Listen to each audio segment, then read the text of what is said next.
खट्टर साहब 29 तारीख को जो है अमित शाह की रैली है गोहाना में, आप भी पहुँच रहे हो न्योता देने जी, के लिए, क्या जी। कहना है?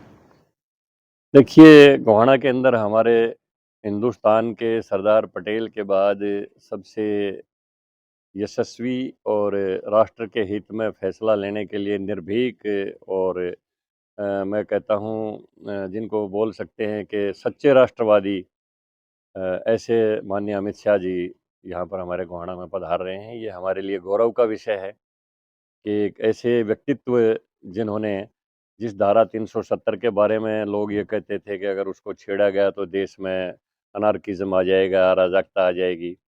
उन्होंने धारा 370 को समाप्त किया प्रधानमंत्री नरेंद्र मोदी जी के आशीर्वाद से और वहाँ तक कोई जूँ तक नहीं रेंगी और आज उसका एक बहुत ही सकारात्मक परिणाम पूरे देश को दिखाई दे रहा है कि वहाँ पर कोई किसी सैनिक के ऊपर कोई पत्थरबाजी नहीं होती और कहीं कोई उपद्रव की घटना नहीं होती। सीमांत क्षेत्रों को छोड़कर जहाँ घुसपैठ की एक-आध घटनाएँ होती है, अंदरूनी कश्मीर पूरी तरह से शांत है। और आज उसका ये परिणाम है कि पिछली गर्मियों के अंदर सबसे ज़्यादा पर्यटक श्रीनगर के अंदर गए हैं और लोगों ने अपने घरों को भी गेस्ट हाउस में परिवर्तित करके वहाँ लोगों को जगह दी है।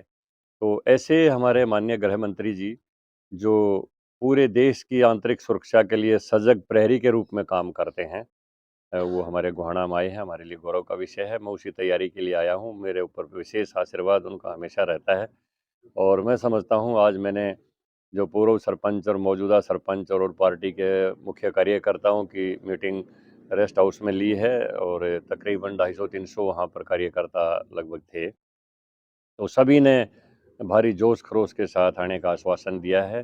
कोई 10 ट्रैक्टर लेके आएगा, कोई 20 लेके आएगा, कोई 5 वाहन लेके आएगा, कोई हमारे जो लगते हुए एरियाज़ हैं, वहाँ से पैदल जत्था लेके आएगा। एक भव्य रैली हमारी होगी 29 तारीख को और बहुत गर्मजोशी के साथ पूरा गोहाना माननीय गृह मंत्री जी का अभिनंदन करेगा।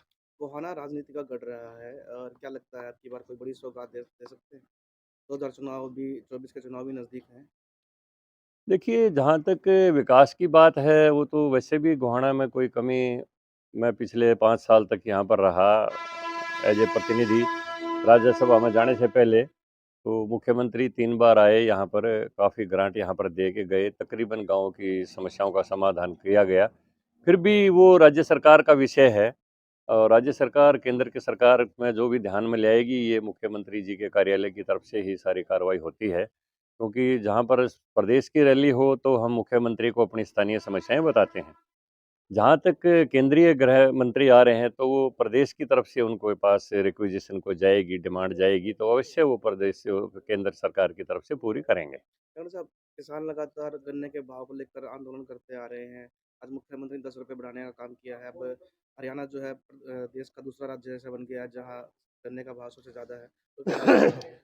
देखो, मेरी तो किसान भाइयों से इसमें ये कहना है कि जैसे आपने बताया और सबके नोटिस में है कि मुख्यमंत्री जी ने 10 रुपए बढ़ाने का ऐलान कर भी दिया है। तो माँग रखने का सबको हक है, ये लोकतंत्र है, लोकतंत्र में कोई भी अपनी डिमांड धरना प्रदर्शन के माध्यम से भी कह सकता है, वैसे भी कह सकता है। लेकिन जहाँ तक मेरा जो अपनी राय है, उसमें मील को नहीं रोकना चाहिए। ये राष्ट्र के विकास का पहिया जो रुक जाता है, तो पूरे राष्ट्र का नुकसान है। इसमें किसान का भी नुकसान है और इसमें प्रदेश का भी नुकसान है। ये कोऑपरेटिव सेक्टर की मिलें हैं, इनमें जो नुकसान होगा तो उसमें किसान भी अपना सहभागी है। तो अगर गन्ने की पेराई अब रुक जाएगी, तो आगे आने वाले गर्मी के सीज़न तक गन्ना चला गया, तो जहाँ तक रिकवरी रे की परसेंटेज कम आएगी, उसके साथ-साथ गन्ने का भी वेट कम हो जाएगा। तो शुगर मिल को भी हानि होगी और वो किसान को भी हानि होगी। तो मिलें नहीं रोकनी चाहिए, मिलें चलती रहनी चाहिए, अपनी डिमांड करें वो, किसी भी माध्यम से करें, वो स्वच्छ तरीके से करें, शांतिपूर्ण तरीके से करें। सरकार सजग है, सरकार हर किसान की, मज़दूर की, कर्मचारी की, सबकी समस्याओं के प्रति सजग है और 10 रुपए बढ़ा दिया गया है, भविष्य में ज़रूरत पड़ी तो और भी बढ़ा देंगे।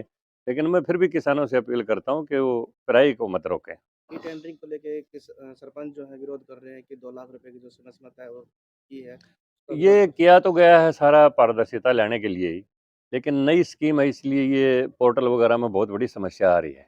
और कभी पोर्टल नहीं उठ पाता, उसका लोड नहीं ले पाता, तो नया कोई नया सुधार किया जाता है, उसमें समस्याएँ आती हैं। लेकिन इसमें हमने भी प्रदेश की कार्य समिति में भी सब में भी ये आग्रह किया है और मुख्यमंत्री जी ने भी कहा है कि इसका समाधान निकालेंगे और मेरा अंदाज़ा है कि 10 लाख रुपए तक का काम तो सरपंच अपने तरीके से करवा सकेंगे। और ये पोर्टल वगैरह का क्योंकि लोगों के समझ में आने में थोड़ी-सी देरी लगती है, तो इसका भी समाधान सरकार निकालेगी जब तक लोगों को पूरी तरीके से ये इलेक्ट्रॉनिक का तरीका, सोशल मीडिया का तरीका नहीं समझ में आएगा तो थोड़ी कठिनाई तो आती है। लेकिन धीरे-धीरे इसको ऐसे उनको भी प्रशिक्षित करेंगे और इतने तक कोई छूट भी सरकार की तरफ से मिल जाएगी, इसमें सरकार सोच रही है।